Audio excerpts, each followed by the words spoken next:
Shalom and welcome back to the Ministry of Yeshua. I'm glad that you're here to learn with us. Today we're diving into this week's portion, which is called Tetzaveh. We'll explore its wisdom, its beauty, and we'll see how it speaks to our lives right now.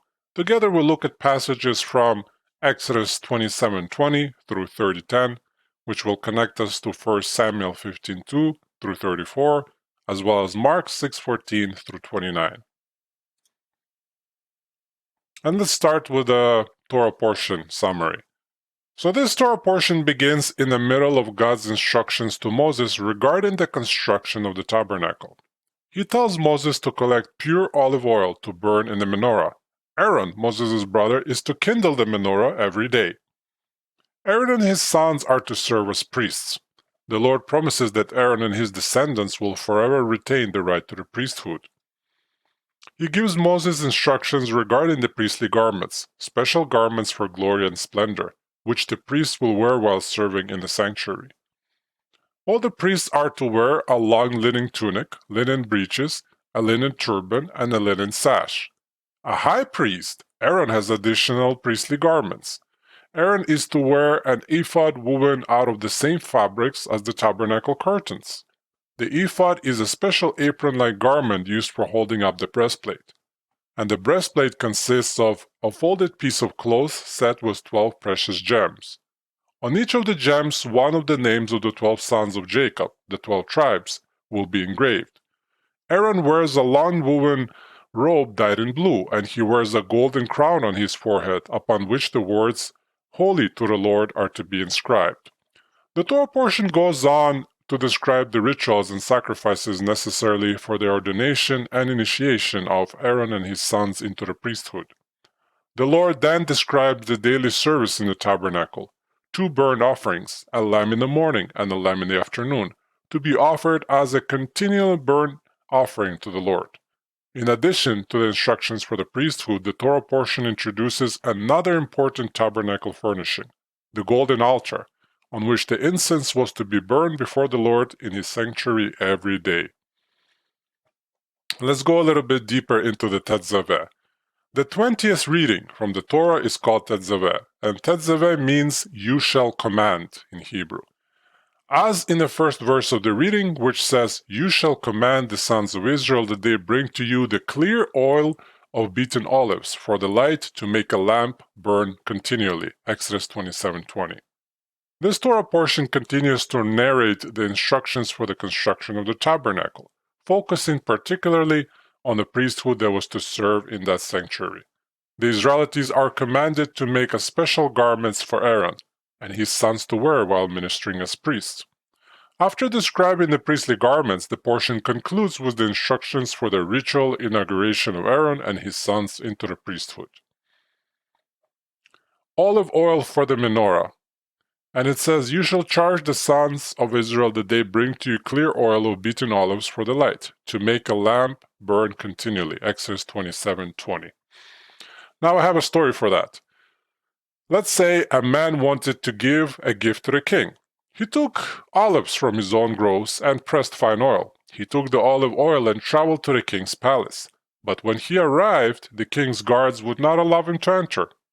"Only the members of the king's cabinet may enter before the king," the guard said. The man did not despair. He waited until he saw one of the ministers from the king's cabinet approaching, and he said, "Please, take this gift of olive oil and give it to the king for me." Inside God's holy tabernacle, the menorah burned throughout the night. Only the priests were allowed to enter the tabernacle. Every day the priests had to tend and light the 7 lamps of the menorah. They needed to bring oil to feed the sacred flames. The oil they used was provided by the common people of the children of Israel. Because the common Israelites could not enter the tabernacle himself to present the oil, the priest entered on his behalf. This illustrates our relationship to God in a way. Like the man in the parable, we are unable to enter directly into the presence of God. Instead, we need a go-between, an intermediary. In the tabernacle and the temple, the intermediaries were called priests. They facilitated the relationship between God and the people of Israel. In a similar way, we, disciples of Yeshua, regard our Savior as our intermediary with God. He is the go-between who acts as priest for us in the heavenly temple. As we will see later in this Torah portion, olive oil was also used for anointing, an important part of the Messiah's identity. Messiah means anointed one in Hebrew. Olives grow in abundance in the land of Israel, and olive oil is an important commodity for Israel even to this day. In the days of the Bible, people used olive oil for a wide variety of applications, including medicine, hygiene, fuel, and food. The Torah says that the olive oil used for the menorah was to be beaten. This method produced the clearest and best refined olive oil by beating it in a mortar with a pestle, as opposed to squeezing it with a press. After it was beaten, it was passed through a strainer and separated into oil. The process resulted in a clear, refined oil that yielded a minimum amount of smoke. This grade of olive oil was primarily used for cooking, while a cruder type was used for household lamps. For the holy menorah, the Israelites brought only the finest of oil. The night before his death, the Messiah prayed in a garden called Gethsemane on the Mount of Olives. Gethsemane is a transliteration of the Aramaic words for olive press. We'll take a look at Kohens. Then bring near yourself Aaron, your brother, and his sons with him, from among the sons of Israel to minister as priests to me, Aaron, Nadab, and Abihu, Eleazar, and Ithamar, Aaron's sons. Exodus 28:1. What is a priest? If you are from any of the older orders of Christianity, you are familiar with the concept of priesthood. Not long after separating from Judaism, Christianity developed a clerical class responsible for shepherding the people, officiating at services, and conducting the sacraments. The clerical class of presbyters came to be called priests. However, the various priesthoods of Christendom are different from the priesthood of the Bible. Before we study the biblical priesthood, we need to set aside ideas of priesthood that we might have inherited from the church. The Hebrew word for priest is kohen. If you are Jewish and have a last name like Kohen, Koven, Kachan, or Cohen, you are probably a descendant of Moses' brothers Aaron and his sons. Your ancestors might have served as priests in the tabernacle and in the temple in Jerusalem. In the Bible, only the descendants of Aaron could be priests. They were born into that position. Priests did not undertake vows of celibacy. Instead, the priesthood was passed on through families. The descendants of Aaron have attempted to preserve their family lineage throughout the generations. The priests are a special family group within the Jewish people. Most Jewish communities have several families that belong to the priesthood. Priests and rabbis are not the same. A rabbi is someone who has gone to rabbinical school, yeshiva, and received a rabbinic ordination by an official ordaining body within Judaism. Any Jew can become a rabbi, and a single Jewish community often has many rabbis. To this day, the priests retain their priestly status in Judaism. Descendants of Aaron are still subject to special restrictions and laws of the Torah that apply to the biblical priesthood. Moreover, the priests enjoy a special privilege in the synagogue and serve in certain ritual functions. For example, if a priest is present on Sabbath, he is given the first opportunity to read from the Torah scroll. At the end of the Sabbath prayers, he is called up to offer a priestly blessing over the congregation. Priests are also responsible for the ritual functions in the community, like the redemption of the firstborn sons. As we encounter various laws of the priesthood, we will discuss their ancient function and their modern application. Despite these modern functions, the Aaronic priesthood isn't what it used to be. In the days when the tabernacle or the temple stood, the priesthood was a crucial component in the service of God. They were responsible for worship services. They handled the sacrifices and took care of the altar fires, lit the menorah, burned the sacred incense, baked the bread of the presence, and did all the service of the tabernacle. They carried out the divine service on behalf of the entire nation of Israel. Moreover, they were responsible for teaching the people Torah. The priests have been out of work since the destruction of the temple, but they could be called back to work if the temple was ever rebuilt.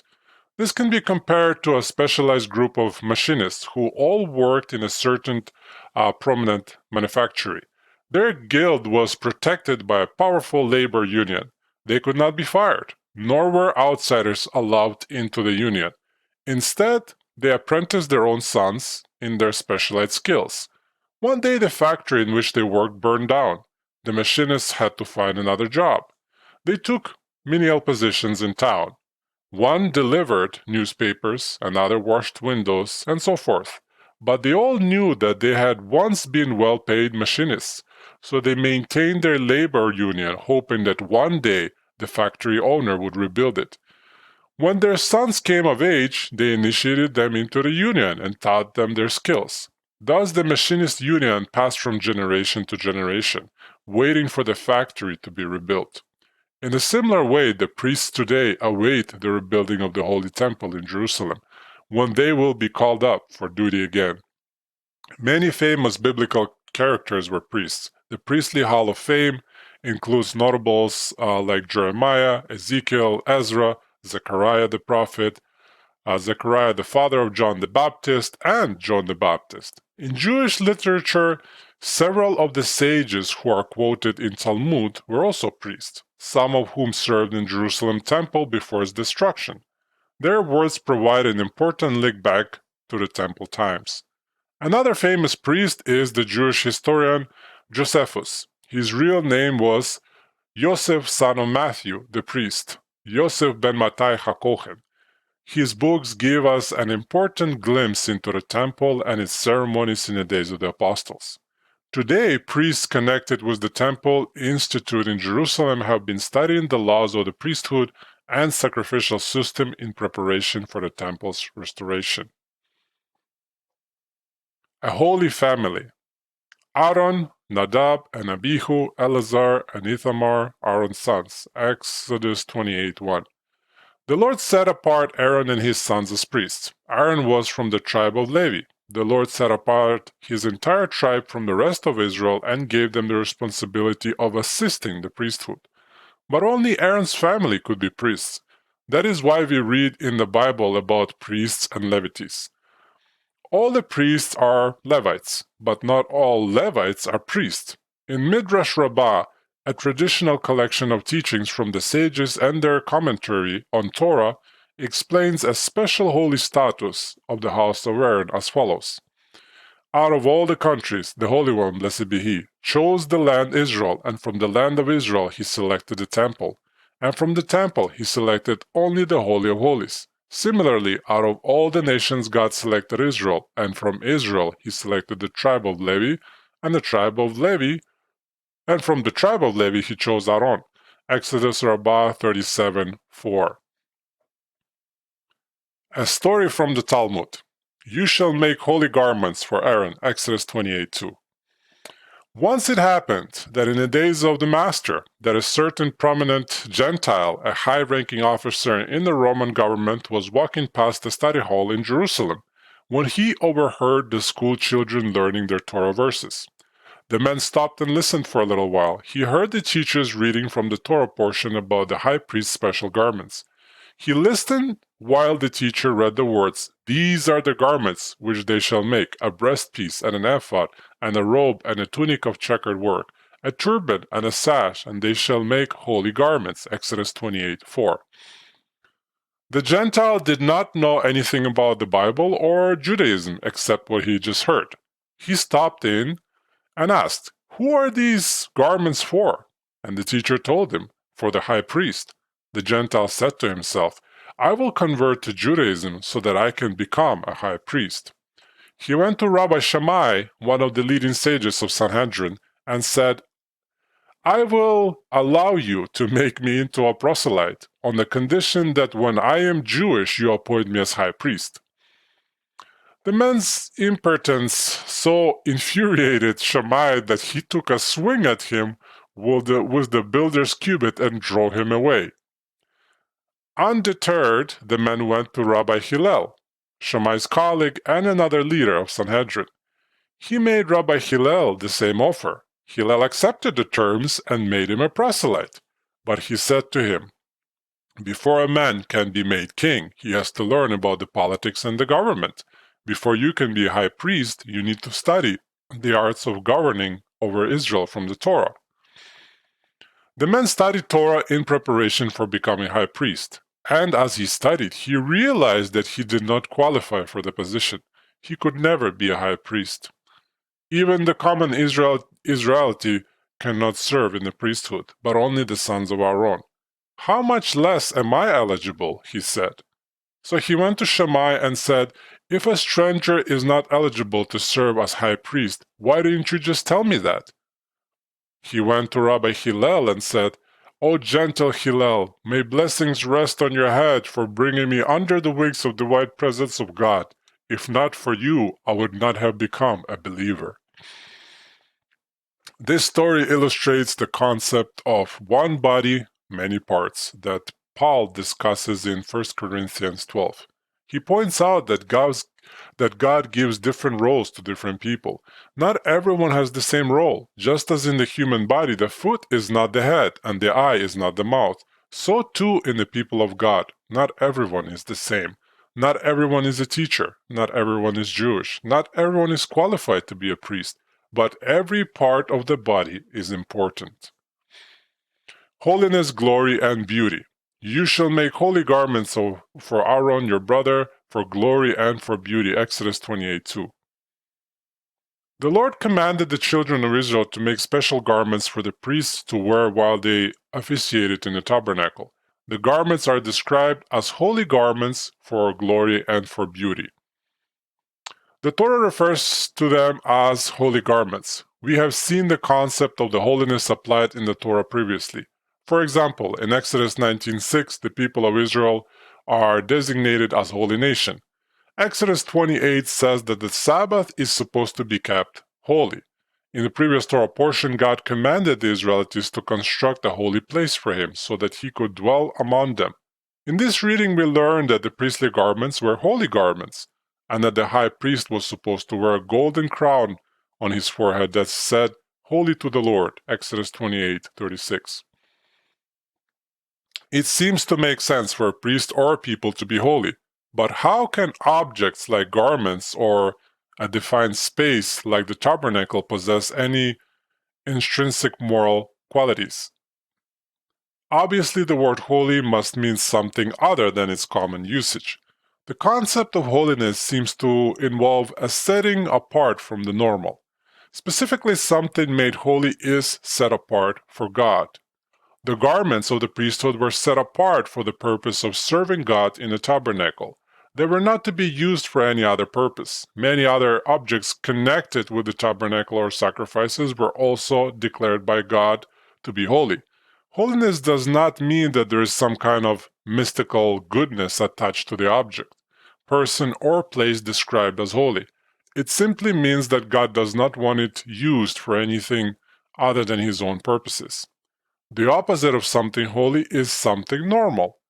English translations of the Bible use several different words to render the various forms of the Hebrew word for holy: sacred, sanctified, consecrated.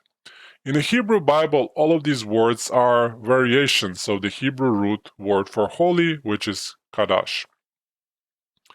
Not only were the priests' clothes holy garments, they were vestments for the glory. The Hebrew word translated glory is kavod. Its root meaning is closely connected with the word heavy. The word may be related to the concept of ascribing appropriate weight. To treat something light would be the opposite of glorifying it. Therefore, to glorify God is to accurately reveal his greatness and accord him appropriate honor. English translations of the Bible use the words glory and honor to render the different forms of the Hebrew word kavod. Maimonides points out that the priest's garments were not meant to glorify the priests who wore them. Instead, the garments were meant to inspire reflection on the Lord's glory. The priest's garments were supposed to remind the people of God's greatness. The priest wearing the priestly garments was to be a walk-in reminder of the glory of God. The Torah also says that the garments were meant for beauty. The Hebrew word translates as beauty by the New American Standard Version of the Bible is tifara, a word that might be rendered as splendor. The garments of the high priest, embroidered of colorful threads and set with gold and precious stones, must have shone resplendently in the sunlight. Recently, in Jerusalem, an organization called the Temple Institute has been restoring the priestly garments. Modern-day Kohens have prepared priestly garments for conforming to the Torah's description in hope of the restoration of the temple services. The garments of the priesthood are invested with deep and obscure symbolism. We will not spend much time here trying to unravel the meaning behind these symbols. We will concentrate mainly on getting a grasp of the literal shape and function of the vestments. When discussing the priestly garments, it is important to understand that there is a difference between the high priest and the rest of the priests. The high priest wore the special garments of the ephod, the breastpiece, the robe, and the golden crown, in addition to the linen tunic, sash, turban, and the breeches the rest of the priests wore. In the days of Moses, Aaron was the anointed high priest, and his sons were the common priests. Garments for honor. You shall make holy garments for Aaron your brother, for glory and for beauty. Exodus 28:2. So the laws of priestly garments teach some important lessons about clothing. For example, they teach that the way we dress matters to God. Clothing can bring honor or dishonor to God. For some reason, it has become popular in churches to dress casually.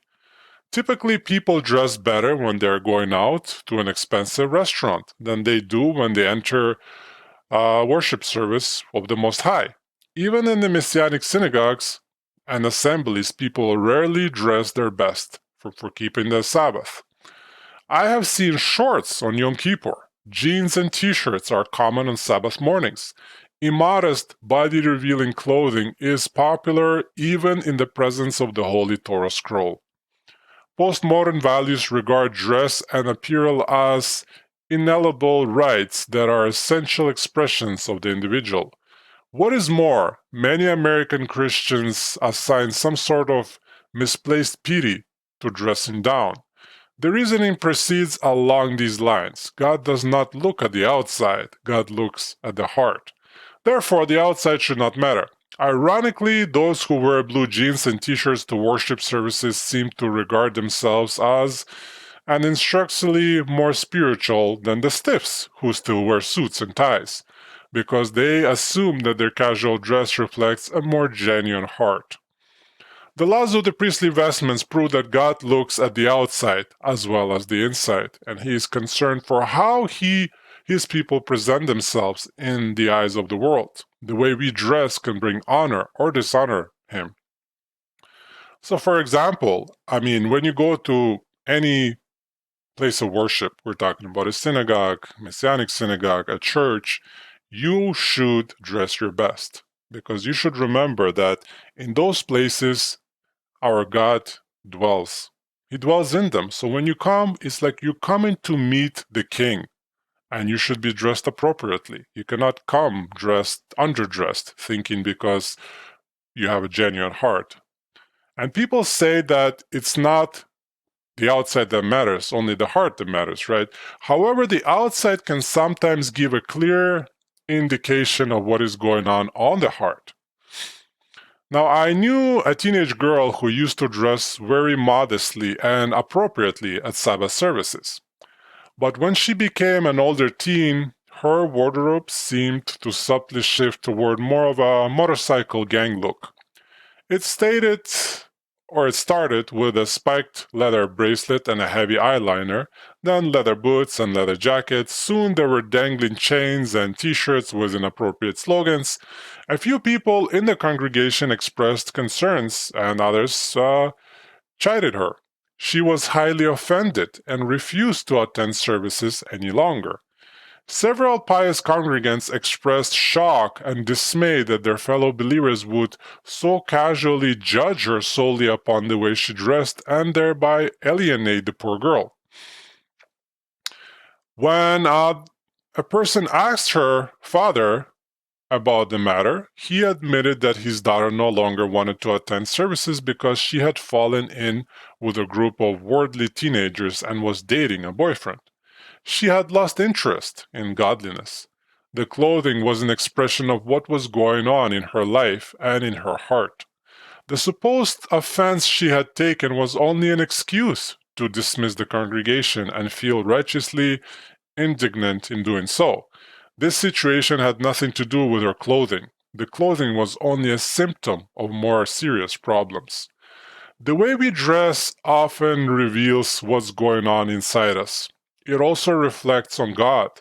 To dress disrespectfully on His holy days in His holy houses of worship is to disrespect Him. Now let's talk about an ephod. They shall make an ephod of gold, of blue and purple and scarlet material, and fine twisted linen, the work of the skillful workman. Exodus 28:6. The word ephod is strange to us. We do not have any piece of clothing to compare to it. Ephod is a direct transliteration of the Hebrew word ephod. In the Bible, an ephod was sometimes worn by people other than God's priests. For example, both Gideon and David wore ephods, but not the ephods of the high priest. So what is an ephod? In days of the Bible, it was a religious vestment. Think of the robes worn by priests and monks. Though robes like that have not been worn by common people for many centuries, the clergy retains them as a mark of their office. In a similar way, the ephod was a special garment that signified religious office. As best we can determine, the ephod was shaped something like an apron, with the shoulder straps worn backward over the top of the priest's tunic. It was woven of the same colorful fabrics as the curtains of the tabernacle, making a connection between the high priest and the sanctuary in which he served. The ephod of the high priest was shoulder straps to which were attached precious stones framed in a gold setting. The precious stones rested on the priest's shoulders. On one stone, the names of 6 of the tribes were engraved, and on the other stone, the names of the other 6 tribes were engraved. The gemstones were called stones of memorial for the sons of Israel. Exodus 28:12. The Torah says that the high priest used them to carry the names of the tribe of Israel on his shoulders when he ministered before the Lord. In his comments on this passage, Rashi suggests that the stones were there so that while the high priest was serving in the tabernacle, the names of the 12 tribes would be visible before God and he would remember Israel. Better yet, the names of the sons of Israel helped the high priest remember that he represented all Israel before the Lord. The ephod was designed to attach to the next important priestly garment, the breastplate. In the little sanctuaries of our homes, parents should think of themselves as priests over their families. It is the parents' duty to carry the names of each of their children before God in a prayer daily. They carry the family on their shoulders. Now we'll talk about the breastpiece. You shall make breastpiece of judgment, the work of a skillful workman, like the work of the ephod. You shall make it of gold, of blue, and purple, and scarlet. Material and fine twisted linen you shall make it. Exodus 28:15. The high priest mediated between God and the people. On the one hand, he brought some of the sanctity, glory, and splendor of the Almighty to the people, and on the other hand, he represented Israel before the Lord. The breastplate was a folded closed pouch about 9 inches square that covered the high priest's chest. On the front were 12 precious beautiful stones with the names of the sons of Israel written on them, all set skillfully in gold. They were arranged in 4 rows of 3 stones each. Like the stones of the ephod on the high priest's shoulders, the stones on the breastplate created a visual reminder that he was a representative of all Israel. Exodus 28:29 explains that Aaron shall carry the names of the sons of Israel in a breastpiece of judgment over his heart when he enters the holy place, for a memorial before the Lord continually. The expensive stones of the breastpiece teach us that the Lord considers all of his people to be precious and beautiful. Every soul is a sparkling treasure to God. Now we can talk about, I don't know if you guys heard of it, magic 8-ball. You shall put in the breastpiece of judgment the Urim and the Thummim, and they shall be over the Aaron's heart when he goes in before the Lord. And Aaron shall carry the judgment of the sons of Israel over his heart before the Lord continually. Exodus 28:30. Inside the folded pouch of breastpiece were two objects called the lights and the perfections, Urim veTummim. Bible scholars have offered possible explanations on what the Urim and Thummim were and how they functioned. No one knows for certain. They were lost with the destruction of the first temple. The books of Ezra and Nehemiah record that in the days of the return from captivity there was no priest with Urim and Thummim. When Israel was in need of a decision from God, the high priest would pray for an answer, and somehow God would indicate his answer by means of the Urim and Thummim. The Urim and Thummim may have been similar to lots that were cast for making decisions. They may have been some sort of oracular stones. You can think of them as a sacred magic 8-ball. Now, when we were children, toy stores sold a novelty called the Magic 8-Ball, manufactured by Tyco Toys, I think, a division of the Mattel Toy Company. It was a large plastic ball designed to look like an 8-ball from a pool table. It had a small transparent window through which could be seen one face of 20-sided plastic polyhedral die floating in a liquid solution. Each side of the die had a message on it, such as yes, you may rely on it, ask again later, don't count on it, very doubtful, and so forth. The game consisted of consulting the magic 8-ball for advice. Please don't ever do that. A person would ask the ball a yes or no question and then shake it, thereby rolling the die inside. When the die came to rest, the person had a random answer to the question he had posed. So I suppose it was a cheap way of practicing divination. And actually, it's the same with Ouija boards. I'm sure many of you know about them. Again, please don't use them. Because when you use those things, you're basically opening a portal and you're getting all the evil spirits coming into, to have a nice little game with you. The high priest's Urim and Thummim were not toys, nor were they means of practicing divination. They were a God-ordained way for Israel to consult the Most High. Wouldn't it be great to have Urim and Thummim today? We all face difficult decisions in life in which we desire to know God's will. A person wonders if he should take a new job, marry a certain person, buy a home, or any number of major decisions. Wouldn't it be great to know God's will in any given matter?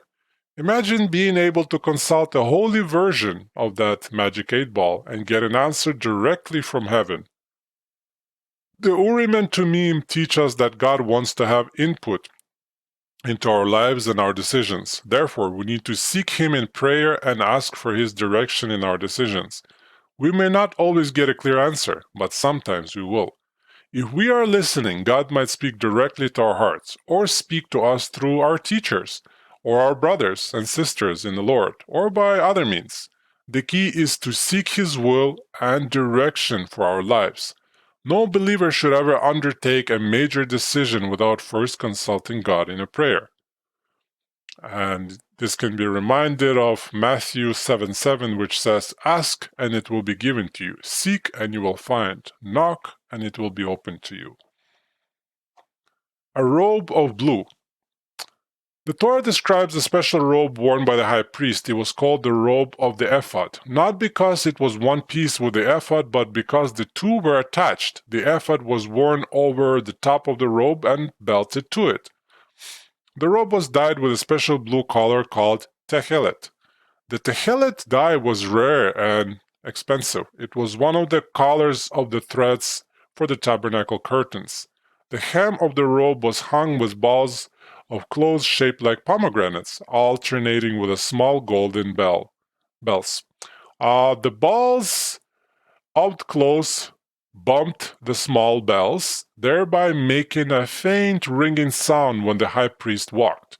The Torah says that the tinkling sound of the bells was meant to protect the high priest when he ministered in the tabernacle. It says, "It shall be on Aaron when he ministers, and its tinkling shall be heard when he enters and leaves the holy place before the Lord, so that he will not die." Exodus 28:35. Interpreters have offered several suggestions explaining the significance of the bells. One suggestion is that just as a person was not to enter into the presence of royalty abruptly or unceremoniously, so ought not a person entered into the presence of the divine king in the same manner. A second idea suggests that the bells serve to alert the worshippers outside the tent of meeting if some mishap had occurred to the high priest while performing his duties. A third suggestion explains that the bells reminded the high priest to keep focused on the sacredness of his duties. None of these explanations seem satisfactory. Unfortunately, the Torah does not explain why the tinkling of the bells served to protect the priest, nor does it explain the meaning of the pomegranates. But if you guys want to dig a little bit deeper, Rashi does explain those things. So you can study the meaning of pomegranates explained by Rashi. Priestly headgear. You shall also make a plate of pure gold, and shall engrave on it like the engravings of a seal, holy to the Lord. Exodus 28:36. Both the high priest and the common priest were to keep their heads covered while serving God in the sanctuary. The priests covered their heads with a linen scarf wound around the head to form a turban. What is the meaning of keeping the head covered? Traditional Orthodox Jewish married women keep their heads covered as a sign that they're married and under their husband's authority. Paul refers to this custom when he says the woman ought to have a symbol of authority on her head. 1 Corinthians 11:10. I bet you guys didn't know that. That's where it refers to. Similarly, in Judaism today, men wear hats. The hats represents God's authority over them.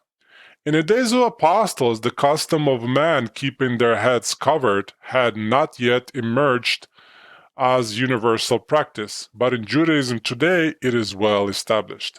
Just as Christian tradition considers it a matter of conventional etiquette for men to have their heads uncovered when in church or when praying, it is traditional in Judaism for men to have their heads covered when in synagogue or when praying. The custom probably originated with the priesthood. In Judaism today, wearing a yarmulke, also called a kippah, identifies a Jewish man as loyal to Torah and the Jewish community. Orthodox Jewish men keep their heads covered at all times with a hat or yarmulke. Less traditional practitioners wear a hat or yarmulke only in synagogue, while praying or while studying the Torah. The yarmulke is not ancient. Only in recent centuries did the distinctive round beanie emerge as the definitive Jewish hat. It became popular because the yarmulke is the smallest common denominator for all hats. Wearing a hat is supposed to be a mark of respect for God and to remind the wearer of God's presence. Perhaps the turban that the priest wore in the temple had a similar symbolic function. In addition to his turban, the high priest was to wear a golden plate upon which the words "Holy to the Lord" were inscribed. Tunic, turban, and sash. You shall weave the tunic of checkered work of fine linen, and shall make a turban of fine linen, and you shall make a sash the work of a weaver. Exodus 28:39. The high priest wore the special garments described above in addition to his regular priestly vestments. The ordinary priest wore only a white linen tunic, turban, sash, and breeches. The sash was made of the same colored threads that were woven into the tabernacle curtains. It was a long, thin strip of colorful cloth, wound round about the waist a dozen or so times to form a sort of cummerbund. And consecration and anointing. Now that it is what you shall do to them, to consecrate them to minister as priests to me. Exodus 29:1.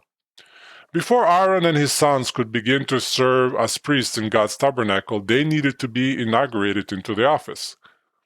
This is similar to the inaugural swearing-in ceremony that like a political leader might undergo before taking the office. In Christianity, priests must take vows and go through a special mass before they begin to serve in their role. Pastors go through an official ordination as well. And in Exodus 29, God gives Moses the instructions for inaugurating Aaron and his sons into the priesthood. It required a long, complex ceremony involving multiple sacrifices and rituals. From the start to the finish, the entire process took about 7 days. Exodus 29 gives the instructions for the ceremony, and then in Leviticus 8 through 10, the Torah tells the story of when the inauguration actually happened. Each sacrifice and ritual in the inauguration service functioned to either consecrate the priest or to ritually purify them. Consecration means to set apart as holy, and ritual purification is the process by which one becomes ritually fit to enter the tabernacle and participate in the services. To serve as priest before the Lord, the priest needed to be both set apart as holy and ritually fit. One of the rituals involved setting apart the high priest from the other priests. This was to be accomplished by giving the high priest a special anointing with oil. The Lord told Moses to anoint Aaron with oil by pouring the oil over his head. In the Torah, the high priest is always called the anointed priest. And in the Bible times, the ritual of anointing with oil was also performed on kings. As with the high priest, kings received an anointing with oil to symbolize consecration for their office.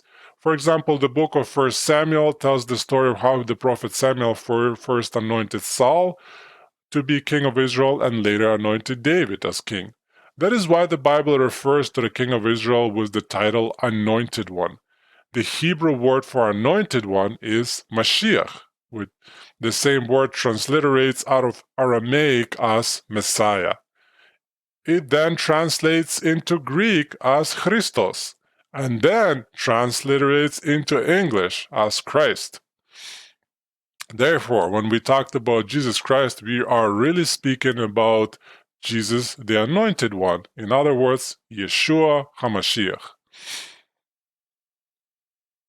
The line of Aaron. The holy garments of Aaron shall be for his sons after him, that in them they may be anointed and ordained. Exodus 29:29. The Lord chose Aaron to be the first high priest, but he was not the last high priest. After Aaron died, his son Eleazar stepped into the office of high priest. The high priestly vestments were passed on to him, and he passed them to his son after him. The office of high priest was supposed to be a lifelong position. Now let's take a look at the daily service. Now this is what you shall offer on the altar: 2 one-year-old lambs each day continuously. Exodus 29:38. Being a priest in the tabernacle was more than just a matter of wearing fancy clothing. God ordained a daily worship service in the tabernacle. The daily worship service was called the continual burnt offering. Every day the priests were to offer up 2 male lambs as burnt offering for the service. The priests sacrificed the first lamb early in the morning. They placed it on the altar fire as the first sacrifices of the day and left it burning there all day long. They placed any other sacrifices that they made that day on top of that first lamb sacrifice. When the day was complete and it was the time to conclude the tabernacle service, the priest sacrificed the second lamb and placed it on top of the remaining of that day's offering on the altar fire. The effect was that of sandwiching the whole day's services between the 2 lambs of the continual burnt offering. The second lamb was left on the altar to burn throughout the night. The next morning the ashes were removed and a new lamb was slaughtered and placed on the altar, beginning the process all over. Thus a lamb was continually burning on the altar before the Lord. The priesthood was responsible for performing the service every day. The Bible refers to these sacrifices as the morning sacrifice and the evening sacrifice, respectively. In the days of the temple, worshippers assembled in the temple court to participate in liturgical prayers at the times of sacrifice. For example, we read in Acts 3:1, "Now Peter and John were going up to the temple at the 9th hour, the hour of prayer. Today the daily prayers of the synagogue are still conducted at the hours of the sacrifice." Clement, the disciple of the apostle Peter, offered some reflections on the laws of the priesthood and the daily times of sacrifice. From these laws, Clement discerned that God is not a God of disorder. He deemed that the worship of God should be orderly and deliberate and in accordance with the Torah. The following quotation is long but worth printing and reading in its entirety because it demonstrates how early disciples of Yeshua regarded the priesthood, so the temple and its services. And it says this: "Since these things have been shown to us, and since through them we glimpse the depth of the divine knowledge, it behooves us to do all the things which the Lord has commanded us to perform at their stated times and in their proper order. He has commanded offerings to be brought and service to be performed to him, but not carelessly or haphazardly, but at their appointed times and hours. He himself has designated by his own supreme will where and by whom he desired these things to be done, so that all things being correctly done according to his good pleasure will be acceptable to him. Therefore, those who present their offerings at appointed times are accepted and blessed. And so long as they follow the laws of the Lord, they sin not. The high priest is assigned his own unique services, and the priests are prescribed their own proper place, and the Levites have their own special ministries. The layman is bound by the laws that pertain to the layman." 1 Clement 40:1-5. And the incense altar. "Moreover, you shall make an altar as a place for burning incense. You shall make it of acacia wood." Exodus 31. The Lord commanded Israel to create a golden altar on which the priests were to offer the incense at the times of morning and evening sacrifices. Like the other tabernacle furnishings, it was to be constructed of acacia wood and overlaid with gold, like the ark, the table, and the altar of burnt offering. The incense altar was to be fitted with rings through which poles could be inserted for transport. The golden incense altar stood inside the tabernacle and directly in front of the Holy of Holies. The Torah provides a special recipe for making the incense in Exodus 30:34-38. However, don't try it at home. According to the Bible, anyone who makes incense according to the Torah's measures and uses it for any purpose other than the priestly service in the sanctuary is to be cut off. The incense of the tabernacle is holy for use only in the tabernacle. Perhaps this prohibition explains why incense does not play a role in Judaism today. Christians from some liturgical backgrounds, such as Eastern Orthodox or Roman Catholicism, may be familiar with the sweet fragrance of incense burned during Mass. But incense is never burned in synagogue. Jewish practice does have a ritual of passing around sweet-smelling spices at the end of the Sabbath, but this is not related to the incense service of the tabernacle.